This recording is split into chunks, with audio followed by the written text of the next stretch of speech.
Hi there, and welcome back to another quick and easy watercolor painting. I'm working on 140-pound watercolor paper here today, and I'm going to use primarily two colors. I'm going to use blue, and this is a Sennelier blue. It's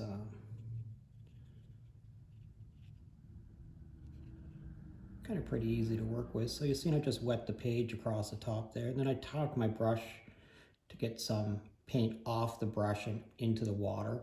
And I'm just going to let that, do whatever it is that's going to do. I'm also going to come down here and I'm going to, sort of in a very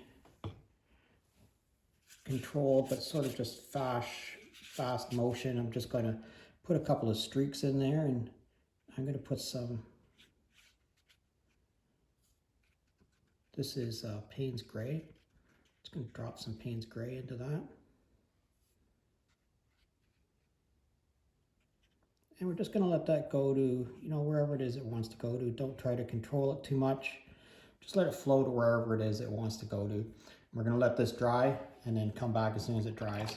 You can take a hair dryer to this if you want, whatever you want to do. I just thought before I let this dry up, or took a hair dryer to it, I'm just going to put a little bit, some more dark into this in just a few places. Just let it bleed off to wherever it wants to go to. But I think that gives it a better contrast between light and dark. Okay? All right, now let it dry. Okay, so that's completely dry now. There's no moisture left in that at all. And so what we're going to do is, I'm going to get some fresh water here. We're going to put a couple of, sort of stylized trees in here. And I think you can see where I'm putting the water on there. I'm just going to sort of make, some trees that are, I would say they're sort of highly stylized, not really all that, I'm not going for realism here. I'm going for sort of cool looking trees. And I'm just going to grab some Payne's Gray here. And I'm just going to touch each one of these trees in the bottom. Okay, just touch it in the bottom.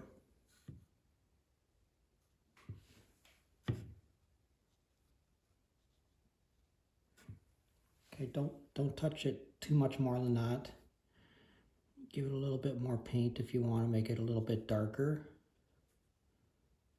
I'm going to use my brush that still has Payne's Gray on it. I'm going to touch my Payne's Gray in the palette, and then I'm just going to introduce a little wee tiny bit of that to each one of those. And now it's kind of important now that you just let it bleed to wherever it is it's going to bleed to. Don't go in there and try to fix it. Okay, just let it bleed to wherever it's going to go. And then once it's completely dry, we'll do the next step. Okay, so depending upon how wet you had that could have taken 2 minutes or 10 minutes to dry. I've switched brushes now because I need something with just a little bit finer of a point. And I'm just going to put some tree trunks in here now. I'm going to add a few branches.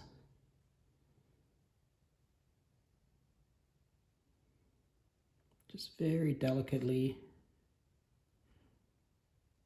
Doesn't have to be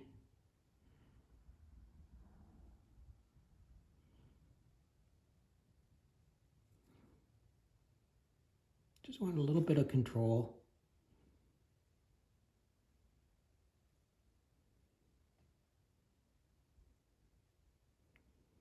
Okay, that's not too bad. So, you should turn this into whatever it is that you want it to be. If you want to do this in green, I would suggest to you to do it in green. If you want to make the tree trunks brown, go ahead and do them in brown, whatever it is that you want. It's your painting,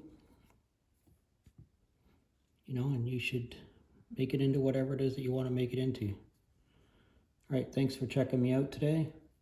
I hope you learned something. If you did, please drop me a like. And if you're currently a subscriber, thank you very much. And if you're not currently a subscriber, please consider subscribing to my channel. If you got a question or a comment, leave it in the comment section.